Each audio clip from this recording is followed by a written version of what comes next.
28ஆம் அதிகாரத்தில் 8 முதல் 12 வரைக்கும் வாசிப்பார். உபாகமம் 28ஆம் அதிகாரம் 8 முதல் 12 வரை வாசிக்கிறோம். கர்த்தர் உன் களஞ்சியங்களிலும் நீ கையிடும் எல்லா வேலையிலும் உனக்கு ஆசீர்வாதம் கட்டளையிடுவார். உன் தேவனாகிய கர்த்தர் உனக்கு கொடுக்கும் தேசத்திலே உன்னை ஆசீர்வதிப்பார். நீ உன் தேவனாகிய கர்த்தரின் கட்டளைகளை கைக்கொண்டு அவர் வழிகளில் நடக்கும்போது கர்த்தர் உனக்கு ஆணையிட்டபடியே உன்னை தமக்கு பரிசுத்த ஜனமாக நிலைப்படுத்துவார்.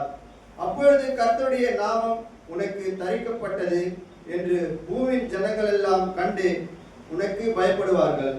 உனக்கு கொடுப்பேன் என்று கர்த்தர் உன் பிதாக்களுக்கு ஆணையிட்ட தேசத்தில் கர்த்தர் உன் கர்ப்பத்தின் கனியிலும் உன் மிருக ஜீவன்களின் பலனிலும் உன் நிலத்தின் கனியிலும் உனக்கு பரிபூர்ண நன்மை உண்டாக கட்டளையிடுவார்.